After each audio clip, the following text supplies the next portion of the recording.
Stand by to initiate release sequencer. On my mark. 5. We're on express elevator to hell. Going down. 2. 1. Mark.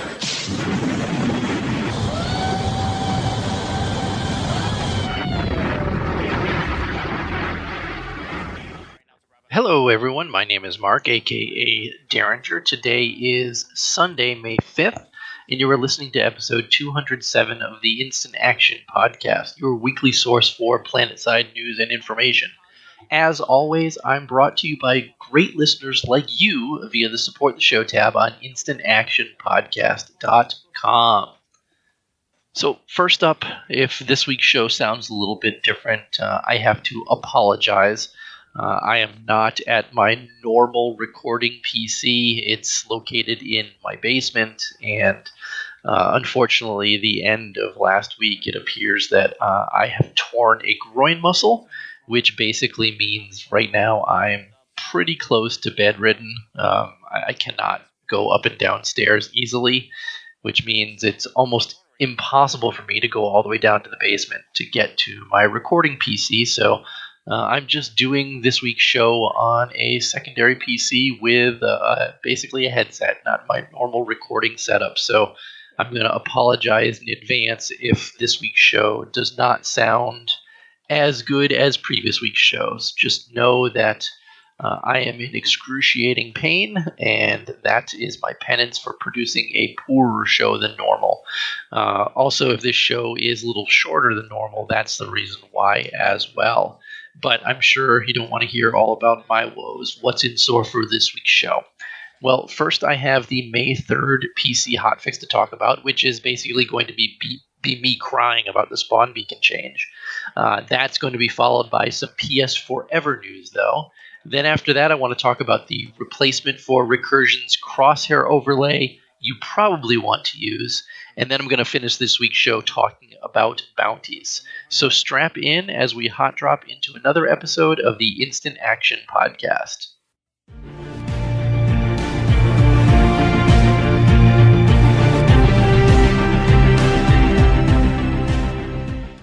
So, like I said, first up this week is that May 3rd PC hotfix.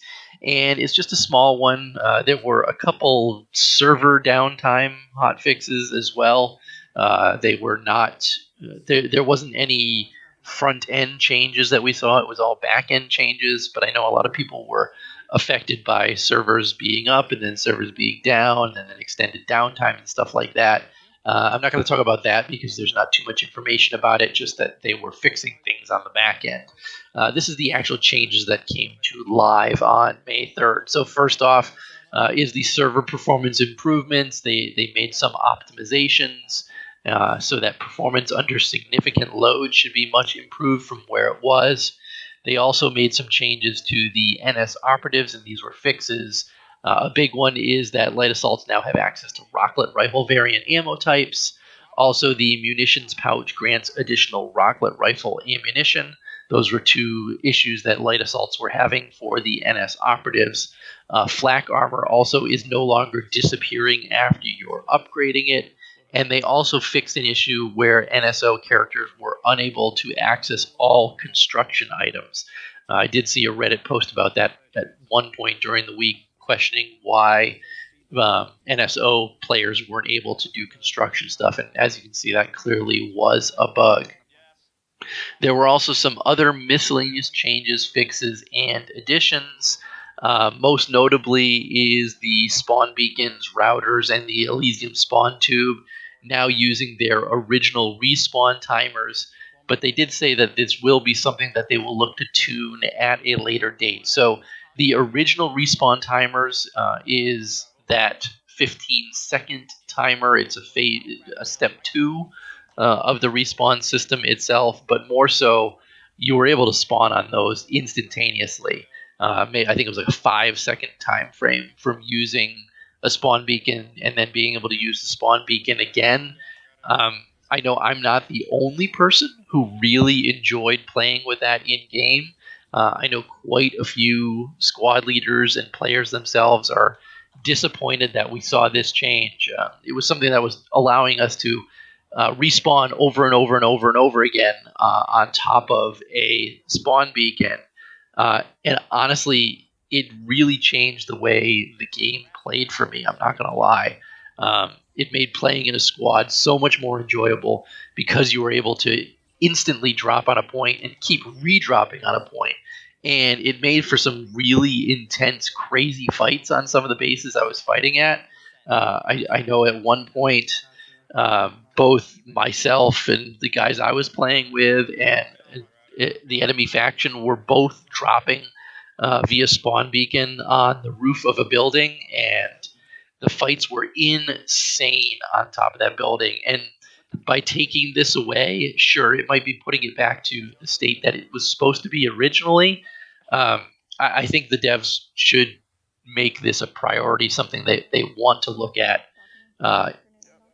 sooner rather than later, because of some of the exciting elements that it brought to the game that kind of are missing once that change went in. But enough about me crying about spawn beacons. Like I said, there were some other miscellaneous changes fixed in additions. Continents should now correctly go through their unstable phase with population taken into consideration. You should now always be able to spawn at highlighted spawn points on the map screen. You should once again receive experience ticks while capturing capture points instead of only after gaining control of them. They fixed some voice channel issues. The NC Fury Flash has ammo again. The MK23 Light Assault Armor Jump Jets effects are now visually correct. They fixed some flickering particles and missing particles on Ultra and all settings. Smoke grenades should now respect Grenade Bandolier, meaning if you're using smoke grenades with Grenade Bandolier, you should have more, be able to carry more. That was a bug. They fixed some reload animations with the Hunter QC-X. And also the cursor should no longer remain on the screen after shift tabbing from the Steam client. They fixed an issue where infiltrators and combat medics had duplicate abilities and suits in their loadout. They fixed an issue where decals were not being able to be equipped on flashes, harassers, and sunderers. They made it so the Black Ops armor sets are now purchasable in the depot, and they made a bunch of other various animation-related fixes and polish to the game itself. Now, like I said, this wasn't a huge hot fix because or game update. It was just a hot fix. So again, these are just small bugs that they squashed and fixed within the game itself. And I know the devs are aware that there are still more bugs out there, and this is just the first pass on fixing some of them. So I wouldn't be surprised if we see another hot fix this coming week as well. But with that, let's move on to our second topic this week.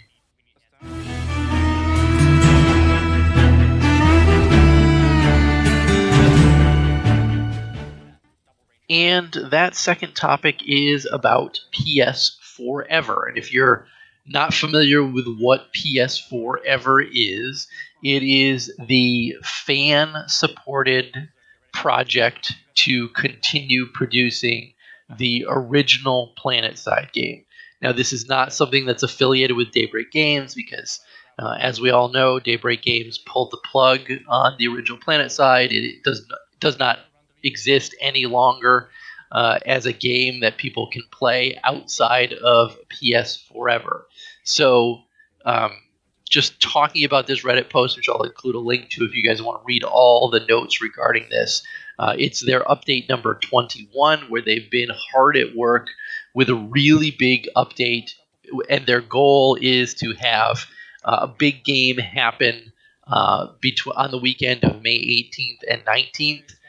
Starting at 12 p.m. Eastern each day to celebrate Planetside's 16th anniversary. So they're looking for a lot of people in game both those days to help celebrate. And of course, that's going to most likely conflict with whatever Daybreak Games is doing inside Planetside 2 for Planetside's 16th birthday. But this is something, if you were ever curious about playing Planetside 1 or how it played or anything like that, this is something that you should do because right now they're saying that setup is easier than ever before. They have a full setup guide that'll include in this week's show notes. They have account creation is now live. Basically, typing in an account and password into the game client is going to create an account for you. And any characters and loadouts you create will be permanently saved to your respective accounts and characters. They also made some changes to the world itself. So warp gates, specifically, you can now warp to every battle continent because the warp gates are functioning. This certainly wasn't happening before. But for now, Forzaral is going to be the starting location when a player enters the game. If no spawn locations are available on Forzaral, you'll start in your sanctuary. And game manager or game GMs in the game itself can now set base ownership while the server is live to set up a specific fight configuration as well. That was something we never had access to in the original game. They also said that sanctuaries are now implemented with the exception of the Hearts shuttle. Again, you're only going to spawn in Sanctuary if you don't control any bases on Forzaral. And you can spawn in Sanctuary at any time like normal, allowing you to use it as a location to acquire vehicles and then bring them to a continent you may not have access to.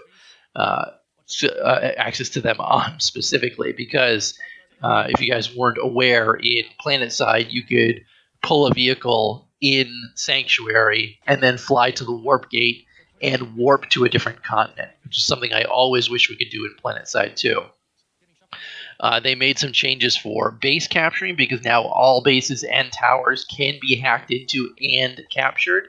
As a reminder, to capture a base, you need to use the remote electronics kit or the REC to hack an enemy control console.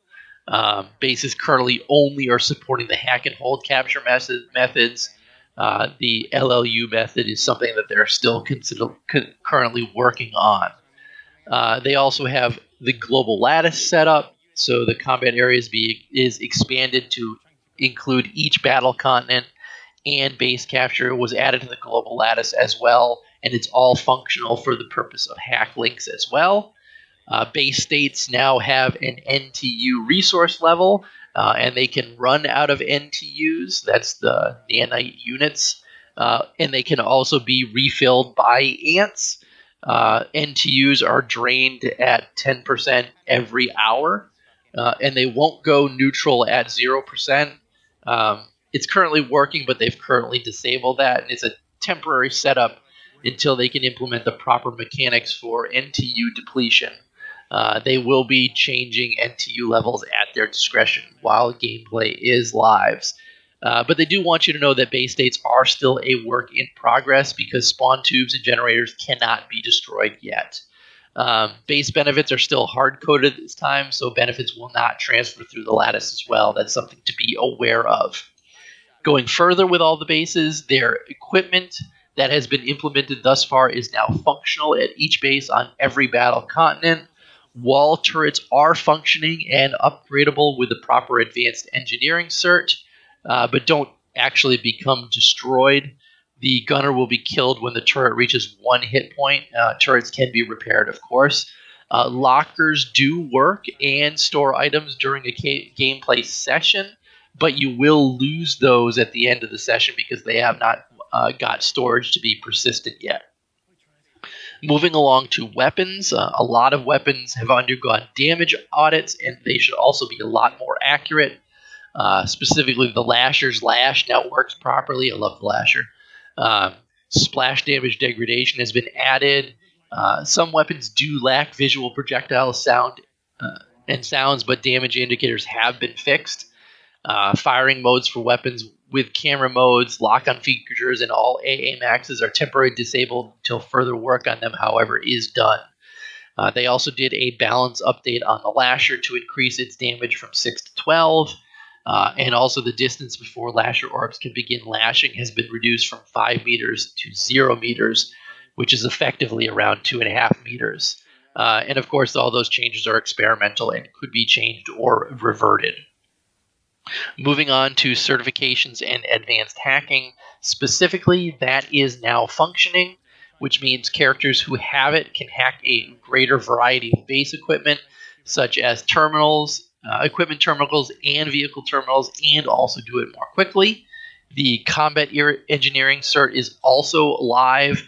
Those deployables are now in game but lack damage. The AI and some other features that make each deployable fully functionable.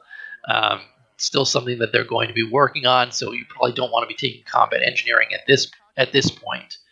As for vehicles, starting with the router teleportation pad vehicle is now fully functional. If you want to use it, you got to acquire it from a vehicle terminal, deploy it with B, acquire a telepad from the underside with the G button, and then place it at a valid placement point.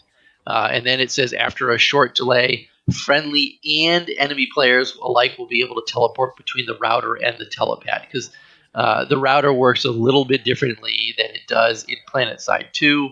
Basically, you need to step through one point to get to the other point and vice versa. The Ant is now able to be used to fill capacitors with NTU at warp gates and then used to fill the base's NTU silo. To use it, you need to acquire an Ant at a vehicle terminal, drive to a warp gate, and fill your capacitors with the B button. It's kind of like deploying. Once filled, drive it to the base, which needs the NTU, approach the base's NTU silo in the courtyard, and then press B to start filling up the silo.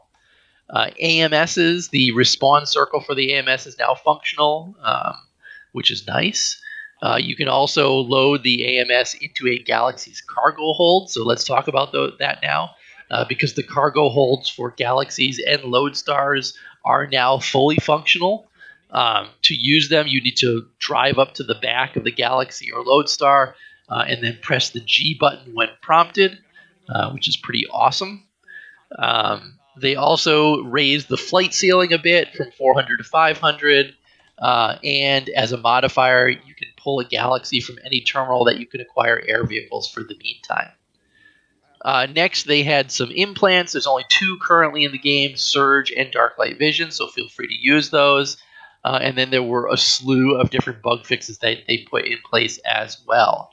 The other good news that they have is that they do have server-side mods available in the game, so they can create short or long-term modifications by overriding some properties of the game's client, which is pretty damn cool.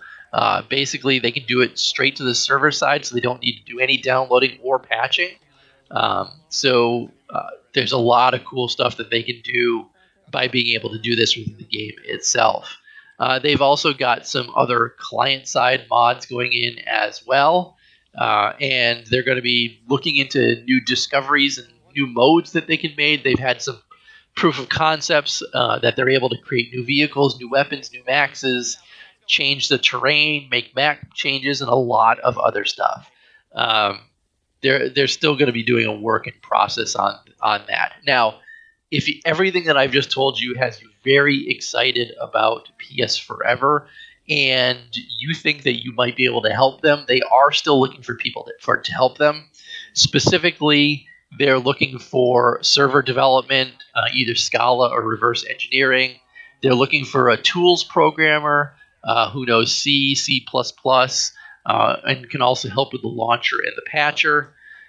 They're looking for client reversing, DLL hooks, etc., and they're looking for a database designer.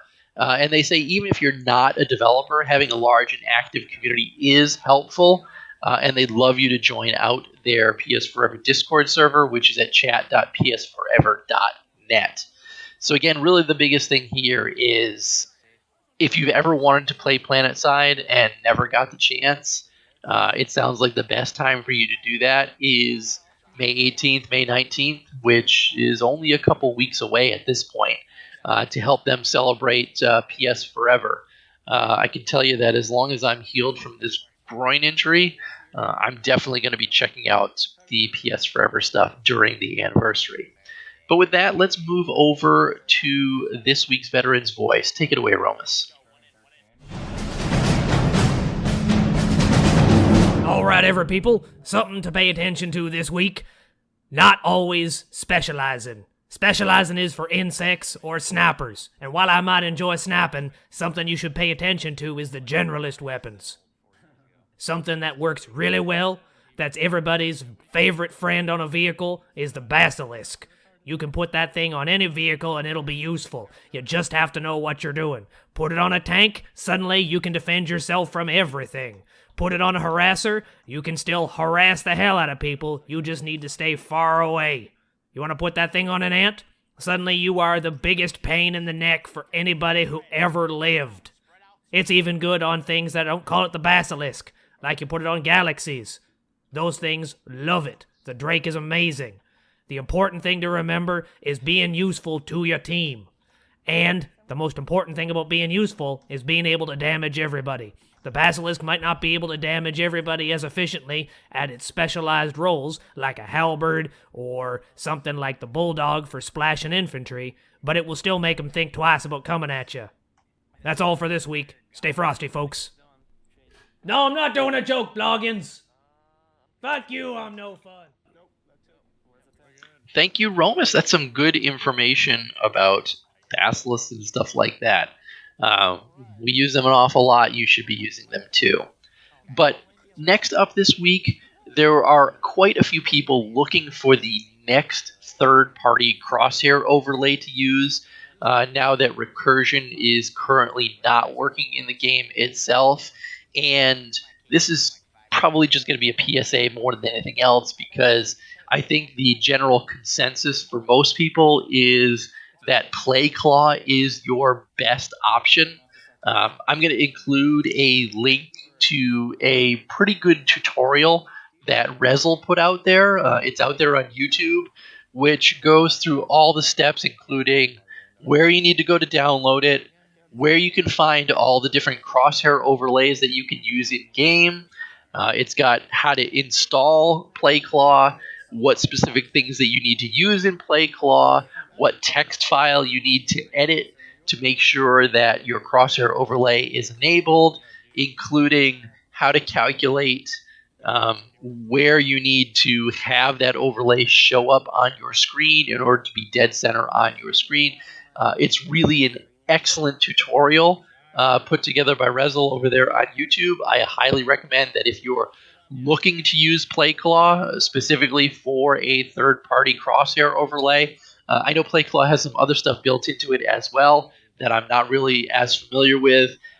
Before recursion, I used PlayClaw for a little while for the Crosshair overlay, so I'm familiar with it for that, and I do know that it does work, and I do know that quite a few people are using it now that the recursion overlay is not. Even though I'm hearing some rumblings in the background that the recursion overlay might be getting some life because some people have come forward and say they want to help. But again, in the meantime, if you're looking for a third-party Crosshair overlay, PlayClaw is your best bet. And again, check this week's show notes for a great tutorial that Rezel has put out there. But with that, let's move to the fourth and final topic this week.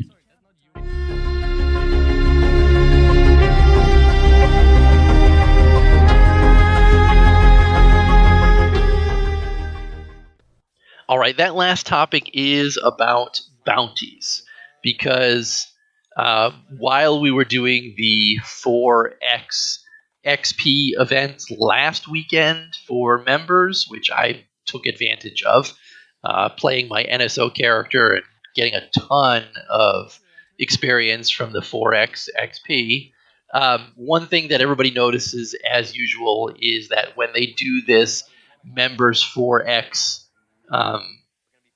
thing, that they disable bounties. And the reason that they disable bounties is because a member with a couple boosts on placing a bounty and getting 4 times experience in many cases can earn more certs than the certs they actually spend on the bounties themselves. And obviously the devs don't want us gaining more certs than we're actually spending on the bounties themselves. And of course, I may cry about it each time this comes up, but it's the right thing for them to do. They shouldn't be giving away certs for free. So someone on Reddit posted saying, hey, devs, don't forget to turn bounties back on. And this has actually prompted some information from the devs that bounties are gone right now.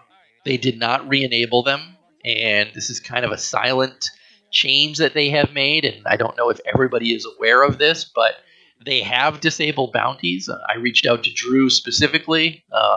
Hilariously enough, Drew and I were chatting while I was waiting in the emergency room on Friday to be checked out for this torn groin issue. And he did confirm to me, while saying that he hopes I get better soon, he did confirm to me that yes, bounties have been turned off, and there is no plan on turning them on anytime soon until they are completely reworked. Because there are, and this is not something that he told me, this is something that information I've been given by other people, is that there are definitely ways to game the bounty system. Probably the biggest one is before a 4x XP event goes off, if you play and you are able to bounty a whole bunch of people before and then log off. So let's say you get killed by 10 people and you place 100 bounties on all 10 of those people, and then you log out of the game before they die, and then you log back in during the 4x XP event. All those bounties that have been claimed while you're offline will reward the certs to you, and they will reward them to you as the 4x XP event. So that was a very big way for people to get around the 4x XP restriction on placing bounties. And again, if you place 100 bounties on someone and then get all those collected back at 4 times XP, you're going to get tons of experience. You're going to get tons of certs out of it, and it really defeats it. And again, that's just one small reason why bounties are gone. People exploiting that. And granted, it's clever use of game mechanics. It's not like it's they're hacking the game to do something like that. They're just something the devs don't want people doing, but was being done anyways. And that's just one reason why bounties are currently gone, and there is no ETA on when we're going to be getting them back, because the devs have said they're going to be working on them, they're going to be reworking them, and then they will maybe be back at a later date. I mean, there's no even guarantee that they'll ever come back. I think that they will, because there's something for people to spend certs on that are just kind of sitting on them and have nothing else to spend them on. So, I mean, we'll see. Also, the gallows weapon is out there, and it would kind of be silly for them to have no way for people to earn a weapon, especially when the directive is still out there in-game that people can see it. And again, because the directive is still out there, I highly suspect that it's going to be coming back as well. But again, bounties are gone. Stop asking about them. They'll be back when they're back. But with that, let's wrap up this week's show and move on to housekeeping. Housekeeping. Housekeeping. Come back later, please. Housekeeping. Not now. Housekeeping. Go away. I coming anyway? So no emails, no voicemails. So we're just going to close out this week's show. That's going to be it for this week's show. How can you get in touch with me or the show itself? Well, first, please visit my website, www.instantactionpodcast.com. You can also email me at instantactionshow@gmail.com. You can call me and leave me a voicemail at 347-4VM-4PS2. That's 347-486-4772. And as always, please follow the show on Twitter at InstActPodcast. But in closing, if you've enjoyed the show, please leave me a review on your podcast listening avenue of choice, whether it's iTunes, Stitcher, Google Play, or anywhere else. Also, feel free to tell your friends and outfit mates about the show. But finally, thanks for listening, and keep spamming that Join Combat, formerly known as Instant Action button. Derringer out.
Get your arms combined.